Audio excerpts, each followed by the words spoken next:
Olá, tudo bem? Vamos para mais um dia do nosso projeto Leitura da Bíblia. E hoje nós vamos fazer a leitura dos capítulos de 12 a 14 de 1 aos Coríntios, primeira epístola de Paulo aos Coríntios. Se inscreva, curta, compartilhe, comenta. Que Deus abençoe a nossa leitura. Bora lá? Capítulo 12. Acerca da diversidade de dons espirituais. Acerca dos dons espirituais, não quero, irmãos, que sejais ignorantes. Vós bem sabeis que éreis gentios levados aos ídolos mudos, conforme éreis guiados. Portanto, vos quero fazer compreender que ninguém que fala pelo Espírito de Deus diz Jesus é anátema. E ninguém pode dizer que Jesus é o Senhor, senão pelo Espírito Santo. Ora, há diversidade de dons, mas o Espírito é o mesmo. E há diversidade de ministérios, mas o Senhor é o mesmo. E há diversidade de operações, mas é o mesmo Deus que opera tudo em todos, mas a manifestação do Espírito é dada a cada um para o que for útil, porque a um, pelo Espírito é dada a palavra da sabedoria, e a outro, pelo mesmo Espírito, a palavra da ciência, e a outro, pelo mesmo Espírito, a fé, e a outro, pelo mesmo Espírito, os dons de curar, e a outro, a operação de maravilhas, e a outro, a profecia, e a outro, o dom de discernir os espíritos, e a outro, a variedade de línguas, e a outro, a interpretação das línguas, mas um só e o mesmo Espírito opera todas essas coisas, repartindo particularmente a cada um como quer. A unidade dos membros do corpo. Porque, assim como o corpo é um e tem muitos membros, e todos os membros, sendo muitos, são um só corpo, assim é Cristo também. Pois todos nós fomos batizados em um Espírito, formando um corpo, quer judeus, quer gregos, quer servos, quer livres, e todos temos bebido de um Espírito. Porque também o corpo não é um só membro, mas muitos. Se o pé disser, porque não sou mão, não sou do corpo, não será por isso do corpo? E se a orelha disser, porque não sou olho, não sou do corpo, não será por isso do corpo? Se todo o corpo fosse olho, onde estaria o ouvido? Se todo fosse ouvido, onde estaria o olfato? Mas, agora, Deus colocou os membros no corpo, cada um deles como quis. E, se todos fossem um só membro, onde estaria o corpo? Agora, pois, há muitos membros, mas um corpo. E o olho não pode dizer à mão, não tenho necessidade de ti, nem ainda a cabeça aos pés, não tenho necessidade de vós. Antes, os membros do corpo, que parecem ser os mais fracos, são necessários. E os que reputamos serem menos honrosos no corpo, a esses honramos muito mais, E aos que em nós são menos decorosos, damos muito mais honra, porque os que em nós são mais honestos não têm necessidade disso. Mas Deus assim formou o corpo, dando muito mais honra ao que tinha falta dela, para que não haja divisão no corpo, mas antes tenham os membros igual cuidado uns dos outros. De maneira que, se um membro padece, todos os membros padecem com ele. E se um membro é honrado, todos os membros se regozijam com ele. Ora, vós sois o corpo de Cristo, e seus membros em particular. E a uns pôs Deus na igreja, primeiramente apóstolos, em segundo lugar profetas, em terceiro doutores, depois milagres, depois dons de curar, socorros, governos, variedades de línguas. Porventura, são todos apóstolos? São todos profetas? São todos doutores? São todos operadores de milagres? Têm todos o dom de curar? Falam todos diversas línguas? Interpretam todos? Portanto, procurai com zelo os melhores dons, e eu vos mostrarei um caminho ainda mais excelente. Capítulo 13. A suprema excelência do amor. Capítulo 13. A suprema excelência do amor. Ainda que eu falasse as línguas dos homens e dos anjos, e não tivesse amor, seria como o metal que soa ou como o sino que tine. E ainda que tivesse o dom de profecia e conhecesse todos os mistérios e toda a ciência, e ainda que tivesse toda a fé, de maneira tal que transportasse os montes, e não tivesse amor, nada seria. E ainda que distribuísse toda a minha fortuna para o sustento dos pobres, e ainda que entregasse o meu corpo para ser queimado, e não tivesse amor, nada disso me aproveitaria. O amor é sofredor, é benigno, o amor não é invejoso, o amor não trata com leviandade, não se ensoberbece, não se porta com indecência, não busca os seus interesses, não se irrita, não suspeita mal, não folga com a injustiça, mas folga com a verdade. Tudo sofre, tudo crê, tudo espera, tudo suporta. O amor nunca falha, mas havendo profecias serão aniquiladas, havendo línguas cessarão, havendo ciência desaparecerá.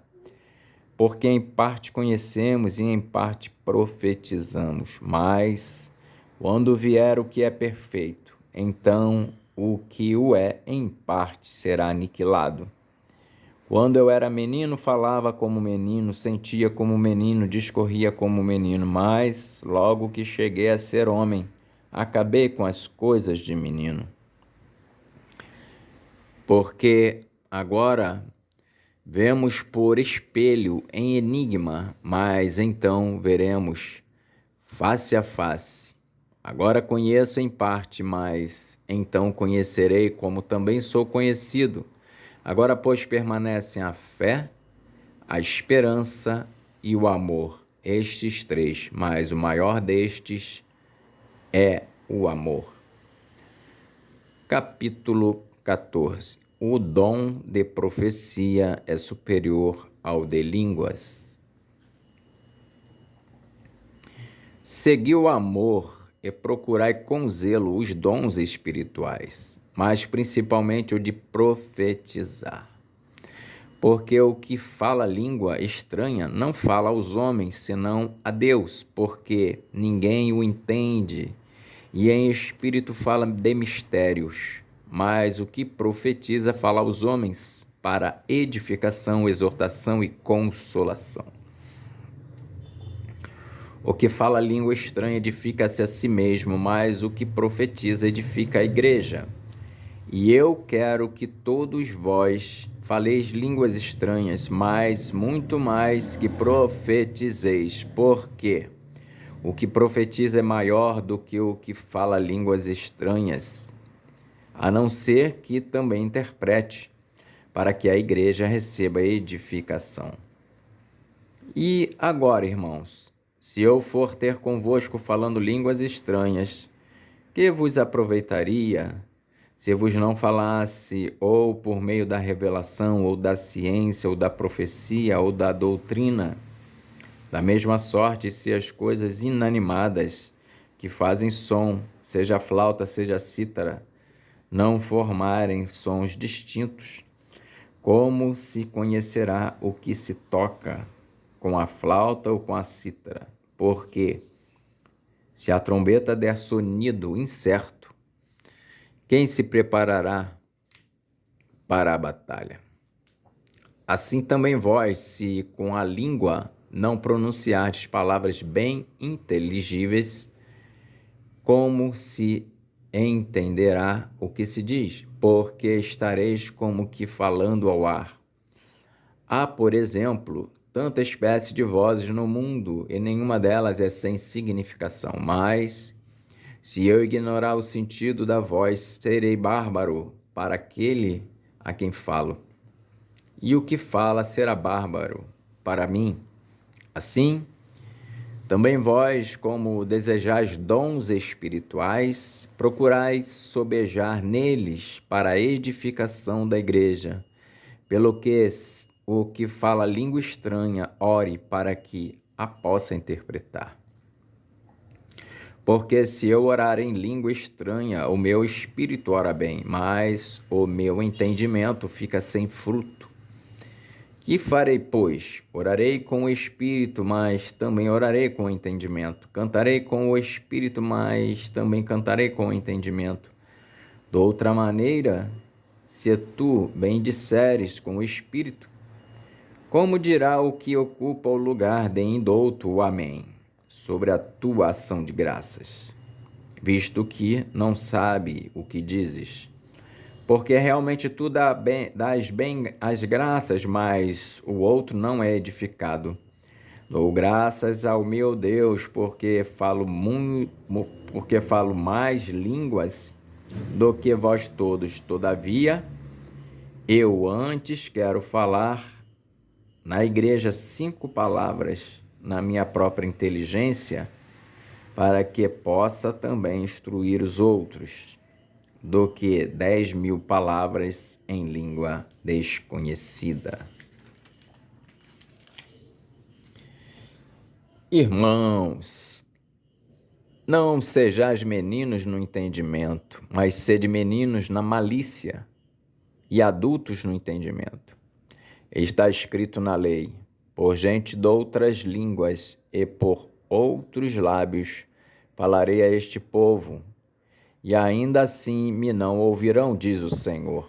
De sorte que as línguas são um sinal, não para os fiéis, mas para os infiéis. E a profecia não é sinal para os infiéis, mas para os fiéis.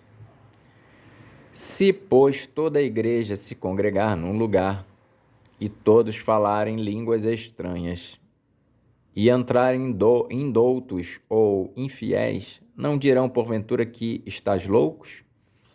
Mas se todos profetizarem, e algum indouto ou infiel entrar, de todos é convencido, de todos é julgado. Os segredos do seu coração ficarão expostos, e assim, lançando-se sobre o seu rosto, adorará a Deus, publicando que Deus está verdadeiramente entre vós. A necessidade de ordem no culto. Que fareis, pois, irmãos? Quando vos ajuntais, cada um de vós tem salmo, tem doutrina, tem revelação, tem língua, tem interpretação. faça-se tudo para edificação.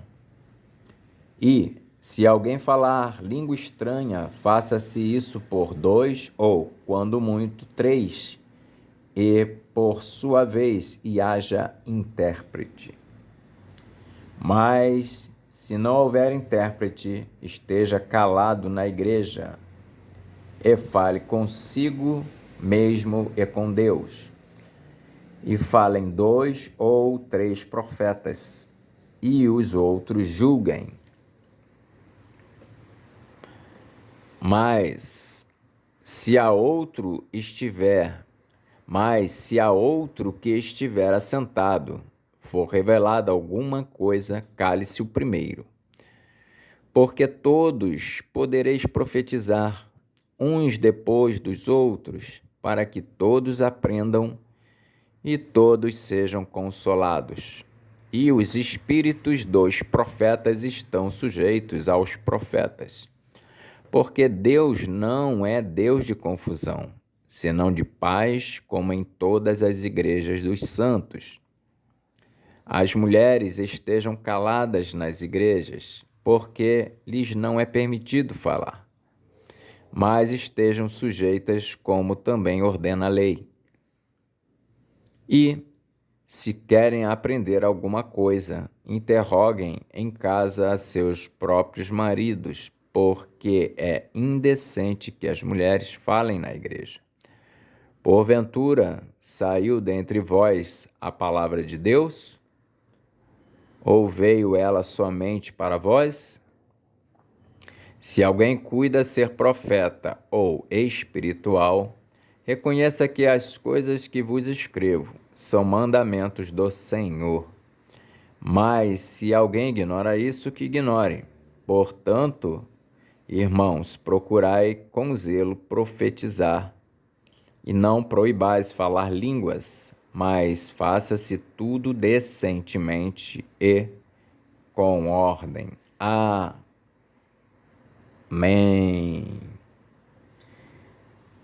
Mais uma leitura abençoada da Bíblia.